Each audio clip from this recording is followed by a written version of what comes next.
Olá, crianças! Sejam bem-vindas a mais uma aula. Hoje é 11 de maio de 2021.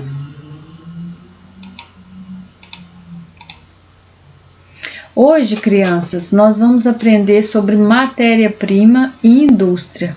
Vocês têm ideia do que seja matéria-prima? Matéria-prima é o produto básico que é tirado lá na natureza e que depois é levado para a indústria para produzir outro produto. Por exemplo, o tomate. O tomate é a matéria-prima do extrato de tomate. Então, o tomate é a matéria-prima que foi levado para a indústria, para fabricar o extrato de tomate. Então, vamos ler aqui. A indústria consiste na transformação da matéria-prima em produtos de consumo ou em produtos que serão a base de outros produtos por meio de máquinas e do trabalho humano. Veja os exemplos. Então, aqui nós temos a cana-de-açúcar, que foi para a indústria e que se transformou no produto final, que é o álcool e o açúcar. Então, olha que interessante. Então, aqui nós temos a matéria-prima, e aqui nós temos o produto final, que passou pela indústria e que chegou até o consumidor, que somos nós, que vamos consumir esse produto, esse açúcar. A indústria não funciona só com as máquinas. Ela precisa da matéria-prima, que é o produto básico principal que vai ser utilizado na produção do produto fabricado pela indústria. Precisa da mão de obra, que são as pessoas que trabalham na indústria. São todas as pessoas em todos os setores da indústria. Então, todas essas pessoas representam a mão de obra. Precisa da tecnologia, que é o domínio da técnica de produção. Precisa do capital, que é o dinheiro para investir na compra da matéria-prima e na montagem da indústria. E precisa também do consumidor, que são as pessoas que compram o produto final, produzido pela indústria. Dependente de tantos fatores, a indústria não pode instalar-se em lugares distantes e de difícil acesso. Elas quase sempre estão instaladas próximas das grandes cidades. Então, crianças, sabendo que matéria-prima e indústria são ligadas, o campo e a cidade também. Tem uma relação, tem uma ligação entre campo e cidade. Vamos ler? Antônio e sua família moram num sítio, onde produzem alguns alimentos. Uma parte desses alimentos é consumida pela família e a outra parte é vendida. Com o dinheiro obtido com a venda dos alimentos, Antônio compra produtos que a família necessita em seu dia a dia. Uma vez por semana, Antônio e sua família vão à cidade. Assim como na família de Antônio, as pessoas que moram no campo não produzem tudo de que precisam para sobreviver. Essas pessoas consomem muitos produtos fabricados nas cidades. Roupas, calçados, máquinas e livros são exemplos desses produtos. As pessoas que moram no campo também utilizam muitos serviços encontrados na cidade. Os serviços prestados por hospitais, clínicas médicas e dentárias, correios e bancos são exemplos de atividades que se concentram na cidade. Produtos do campo abastecem as cidades. Grande parte dos alimentos consumidos pelos habitantes das áreas urbanas, ou seja, da cidade, é produzida na área rural, que é no campo. Frutas, cereais, hortaliças e carnes são exemplos de alimentos que normalmente são produzidos nas áreas rurais. Muitas matérias-primas utilizadas na indústria também são produzidas no campo. O biscoito que você consome na sua casa tem farinha de trigo como principal ingrediente. Como você pode notar, os espaços urbanos e rurais se relacionam, trocando produtos e serviços. Então, a relação do campo e cidade é muito próxima. Então, o produto, a matéria-prima sai do campo, vai para a cidade para ser transformada em um outro produto, que é o caso que eu citei do extrato de tomate, da cana-de-açúcar, né? Então, tem uma relação muito estreita campo e cidade. A atividade de História e Geografia de hoje é essa aqui, crianças. Todos os produtos que a família de Antônio consome são produzidos no campo? Vocês vão fazer a releitura do texto, relação campo-cidade, né, sobre a vida de Antônio, e vai responder essas questões aqui. 2. Os produtos que eles consomem são produzidos em nosso município? São produzidos aqui no município de Jataí? Explique. 3. O trigo que serve de alimento para essa família é produzido em Jataí ou na região do município? Pesquise sobre esse assunto. Vocês podem pegar a farinha de trigo da casa de vocês, por exemplo, e olhar onde que ela foi fabricada, né? Para saber se há a fabricação de farinha de trigo no nosso município, certo?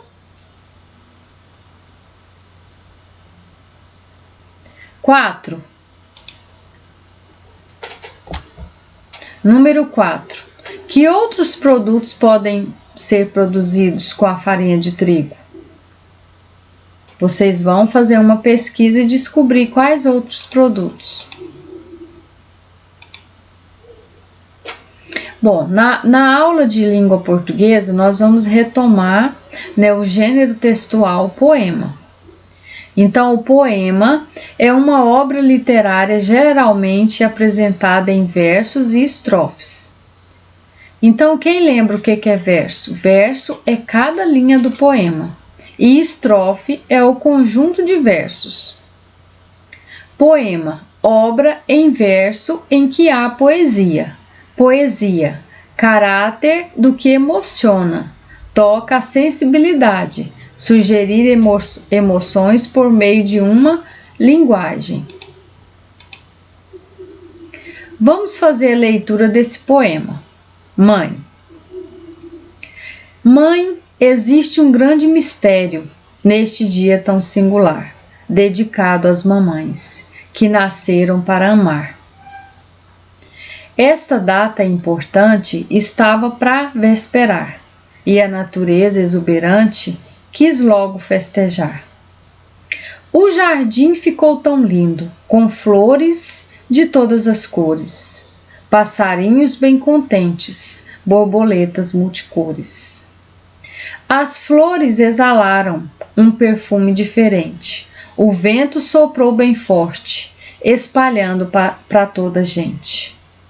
Foi assim que os passarinhos deram a sua contribuição, saíram pelo mundo distribuindo cartões.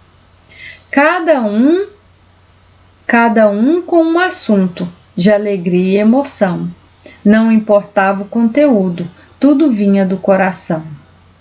Um deles dizia assim: Mãe, é grande a sua missão de ajudar e educar, mas em sua oração só existe o verbo amar.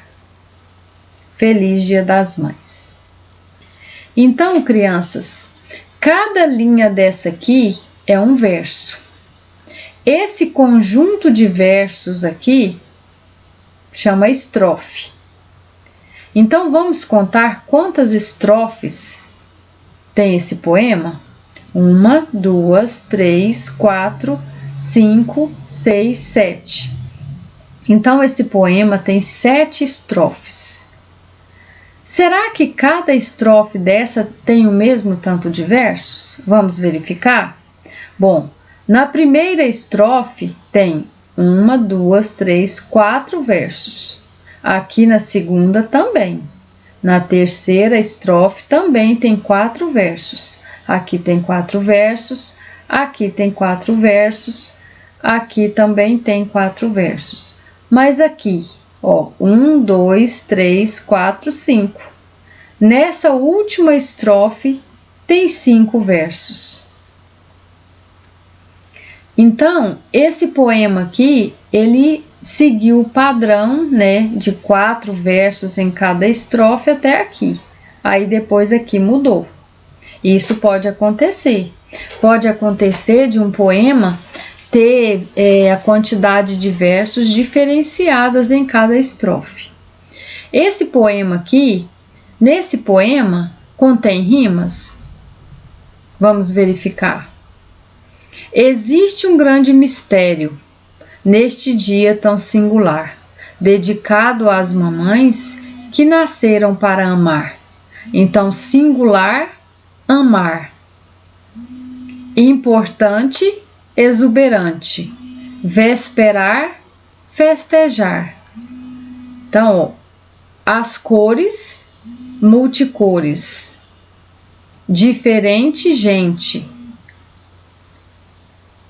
Contribuição, cartões. Emoção, coração. Missão, oração. Educar, amar. Então, nesse poema contém rimas. Agora, crianças, nós vamos falar de um outro assunto em língua portuguesa. Nós vamos falar do substantivo. Então, o substantivo, ele dá nome às pessoas, dá nome aos objetos, às coisas, né? Por exemplo, aqui nós temos a palavra mãe. Mãe é um substantivo, pois é o nome dado a essa pessoa que teve um filho. Então, mãe é um substantivo comum. Já esse nome aqui, ó, dessa pessoa que escreveu esse poema, Adileia, é o nome dessa mulher que escreveu esse poema. Então, esse nome aqui é um substantivo próprio. Então, o substantivo, ele dá nome. Ele dá nome a sentimentos, a coisas, a pessoas, a objetos. Por exemplo, eu posso pegar uma outra palavra aqui, como exemplo, jardim. Jardim é o nome de um lugar que tem muitas flores, não é verdade? Então, jardim é um substantivo, ele dá nome a esse lugar bonito, cheio de flores, gramas e tudo mais. Natureza. Natureza é substantivo. Passarinhos, substantivo. Mundo, substantivo. Cartões, substantivo.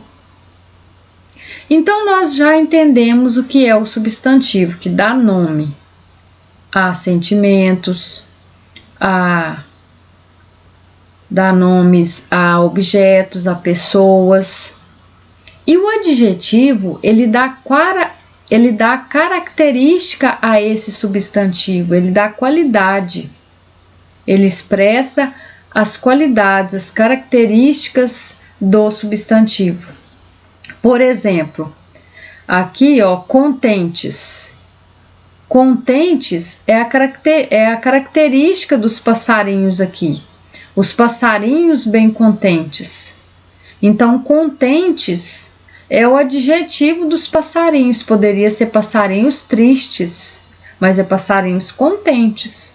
Então, contentes é o adjetivo. Está dando característica ao passarinho. Passarinho contente, passarinhos contentes. Aqui, forte. Forte é um adjetivo, ele está qualificando esse vento. O vento soprou bem forte. O vento soprou bem forte. Então, forte está dando característica, está dando uma qualidade ao vento. Vamos achar um outro aqui. Borboletas. Borboletas é o nome desse inseto que voa, esse inseto lindo. Então, um substantivo, não é? Não está dando nome a esse inseto que voa, que tem essas asas maravilhosas? Então, borboletas multicores. Multicores tá dizendo que essa borboleta tem muitas cores, que ela é bem colorida, com asas lindas coloridas. Então, multicores é a qualidade, a característica dessa borboleta, certo? Agora, crianças, nós vamos para a nossa aula de matemática. Nós vamos revisar sobre a multiplicação. Vocês sabem que a multiplicação ele dá a ideia de soma de parcelas iguais, certo? Nós podemos observar aqui que esse poema tem 1, 2, 3, 4, 5, 6. Esse poema não tem 6 estrofes, que tem 4 versos cada uma, ó, 1, 2, 3, 4. Então, que multiplicação que nós podemos fazer aqui? Nós podemos pegar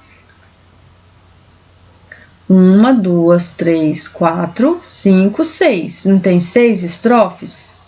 Que tem 4 versos, então 6 vezes 4, 24.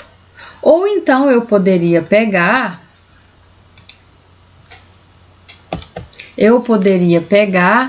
e fazer uma soma. Não dá a ideia de soma de parcelas iguais à multiplicação? Eu poderia pegar 4 mais 4 mais 4 mais 4 mais 4 mais 4, que é igual a 24. Ou eu poderia fazer a soma das parcelas iguais, 4 mais 4 mais 4 mais 4 mais 4 mais 4, ou fazer a multiplicação, 6 vezes 4, ou 4 vezes 6, que dá a mesma coisa, 24, certo? Agora, nós vamos à nossa atividade de língua portuguesa. Aqui nessa atividade, número 1, nós vamos fazer a leitura desse poema. Leia o poema. Mãe, amor sincero, sem exagero, maior que o teu amor, só o amor de Deus. És uma árvore fecunda, que germina um novo ser. Teus filhos, mais que frutos, são parte de você. Agora faça uma lista dos adjetivos de sua mãe. Nós aprendemos o que é um adjetivo. Então, o adjetivo, ele dá característica, ele dá qualidade ao substantivo. Mãe não é um substantivo? É o nome, mãe, não é o nome dado a essa mulher que tem filhos? Então, deu nome a essa pessoa, a essa mulher. Então, se deu nome é substantivo. Então, vocês vão fazer uma lista de adjetivos, ou seja, das qualidades, das características da mamãe, certo? Número 2. O poema acima tem quantos versos e quantas estrofes? 3. O poema acima tem rimas? 4. Pinte o desenho da mamãe com seus filhos. Conte quantas pessoas são ao todo e anote abaixo. 5. Lembrando que o dobro é 2 vezes e o triplo é 3 vezes, quantas pessoas teriam se nós tivéssemos o dobro de pessoas? Aqui não tem 4 pessoas? E se eu tivesse o dobro? Seria quanto? E o triplo? E o triplo de pessoas seria quanto? Então, vocês vão fazer a continha e vão anotar aí. Certinho? Então, até a próxima aula. Um beijo enorme para vocês. Façam a tarefa com capricho, tire a foto e envie para mim. Um beijo para vocês.